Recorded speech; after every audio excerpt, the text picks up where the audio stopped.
sebuah kehormatan di tengah-tengah kita semua telah hadir Bapak Menko Perekonomian Airlangga Hartarto yang juga berkedudukan sebagai Ketua Komite Cipta Kerja.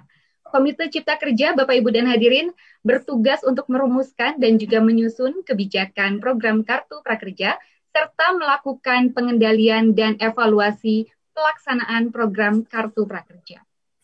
Untuk itu kepada Bapak Airlangga Hartarto, kami undang untuk memberikan paparan. Kami persilakan, Pak.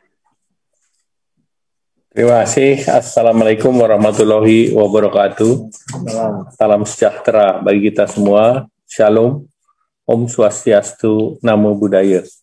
Yang kami hormati Pak Sesmenko, Pak Deputi, Pak, kemudian Ibu Direktur Eksekutif PMO, Ibu Deni Purbasari, Direksi BNI, Direksi daripada BRI, serta seluruh peserta yang hadir, dan yang saya hormati, saya banggakan teman-teman wartawan dan jurnalis, baik media cetak maupun elektronik.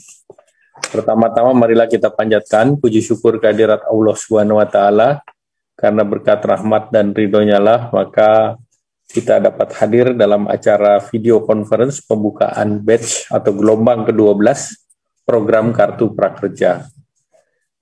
Pada kesempatan ini saya sampaikan terima kasih dan apresiasi yang besar kepada media, lembaga pelatihan, platform digital, mitra pembayaran, kementerian dan lembaga, pemerintah daerah, dan pihak-pihak lain yang telah terlibat dalam mensukseskan program Kartu Prakerja di tahun 2020, sehingga program ini dapat berjalan dengan sukses dan bantuan dapat tersalurkan dengan baik.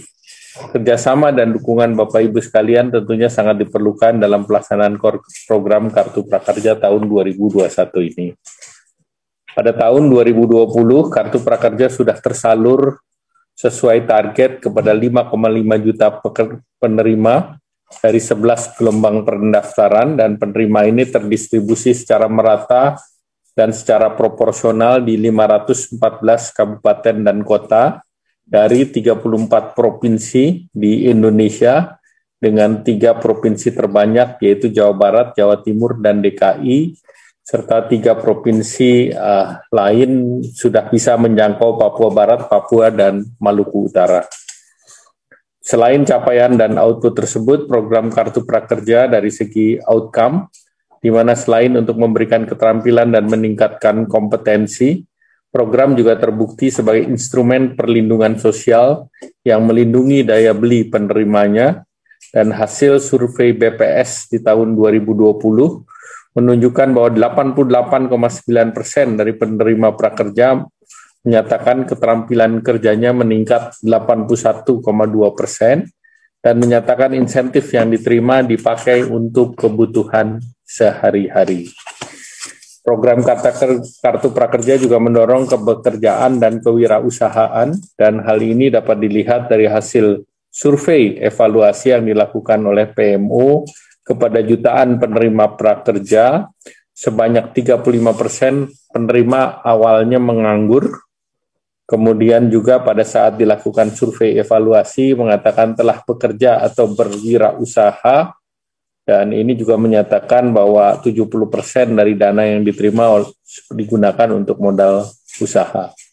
Program Kartu Prakerja juga terbukti menjangkau seluruh lapisan masyarakat atau sifatnya inklusif, di mana kartu penerima prakerja sebanyak 5% adalah kaum difabel, 9% berpendidikan SD ke bawah, 2% adalah mantan pekerja migran Indonesia, 2% dari kabupaten tertinggal, 45% adalah perempuan, dan 25% belum terinklusi secara keuangan. Bapak, Ibu, teman-teman wartawan, kunci sukses dari program Kartu Prakerja adalah dilakukannya inovasi di berbagai lini, yaitu yang pertama adalah end-to-end digital, juga menggunakan cloud teknologi. Digitalisasi ini juga membuat program dapat dilakukan secara langsung, tanpa perantara, transparan, akuntabel, dengan kecepatan dan skala yang luas. Kedua, customer first mindset. Sejak awal program didesain untuk mempunyai mindset sebagai produk agar dapat diterima dan preferensi serta suara konsumen terus didengar dan kanal komunikasi dibuka. Penerima kartu prakerja adalah pengambil keputusan yang bebas memilih pelatihan, platform digital, atau mitra pembayaran tanpa adanya intervensi. Yang ketiga adalah competitive collaboration, di mana program kartu prakerja menggandeng banyak mitra, baik itu platform digital, mitra pembayaran, ataupun mitra pelatihan. Program ini membuat pasar baru, pasar yang sebelumnya tidak ada, yaitu pasar peningkatan skill. Saat ini dalam ekosistem kartu prakerja terdapat 7 platform digital, 5 mitra pembayaran, 154 lembaga pelatihan, dengan 1.701 pelatihan yang bersaing secara sehat, transparan, dan terbuka, memberikan produk dan layanan yang terbaik bagi pengguna. Dan ekosistem ini sebelum dimulai kartu prakerja tidak ada. Jadi ini yang sebuah ekosistem baru yang memang melakukan pelatihan kepada masyarakat. Bapak Ibu yang saya banggakan, di tahun 2021 ini kartu prakerja akan tetap dilanjutkan, di mana pada tahun 2021 semester pertama ini dengan metode semi bansos, besaran pelatihan sebesar 1 juta, insentif pasca pelatihan 600.000 setiap bulannya selama 4 bulan, dengan total insentif pasca pelatihan sebesar 2,4 juta, dan insentif survei 50.000 setiap 1 kali survei, dan survei dilakukan 3 kali, dan total insentif survei sebesar 150.000. Gelombang 12 akan dibuka dengan kuota 600.000 per peserta.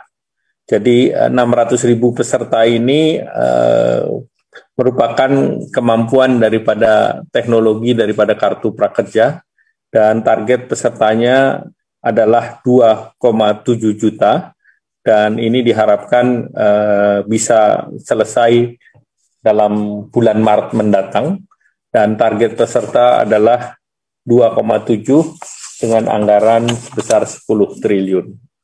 Nah, persyaratan untuk dapat menerima kartu prakerja sama dengan tahun 2020, yaitu warga negara Indonesia 18 tahun ke atas, tidak sedang mengikuti pendidikan formal.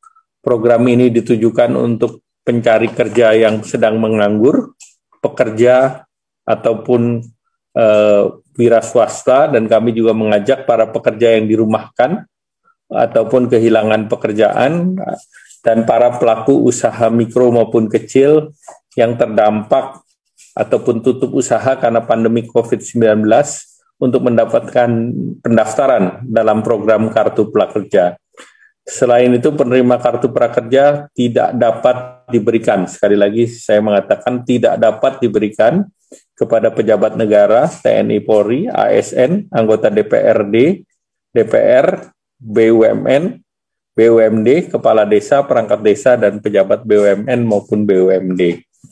Untuk mendorong penerimaan bantuan dari pemerintah dan untuk menghindari duplikasi penerima bansos, maka kartu prakerja tidak dapat, sekali lagi saya katakan, tidak dapat diberikan kepada mereka yang penerima bansos Kementerian Sosial atau DTKS, dan juga yang menerima subsidi upah, kemudian Banpres Produktif Mikro atau BPUM, maupun penerima kartu prakerja yang sudah menerima di tahun 2020. Selain itu juga penerima kartu prakerja dibatasi hanya 2 orang per 1 kakak per kartu keluarga. Bapak Ibu hadirin yang berbahagia, kartu prakerja ini tentu telah membawa banyak inovasi, dan mari kita jaga momentum reform daripada layanan publik ini. Dan sekali lagi saya mengucapkan terima kasih kepada manajemen kartu PMO yang telah melaksanakan di tahun 2020, dan berharap bahwa di tahun 2021 ini kita juga bisa melakukan sama baiknya dengan tahun 2020 bahkan tentunya lebih baik. Dan dengan mengucapkan Bismillahirrahmanirrahim, maka program Kartu Prakerja tahun 2021 ataupun gelombang ke-12 ini saya nyatakan dibuka. Wabillahi taufiq wal hidayah. Wassalamualaikum warahmatullahi wabarakatuh.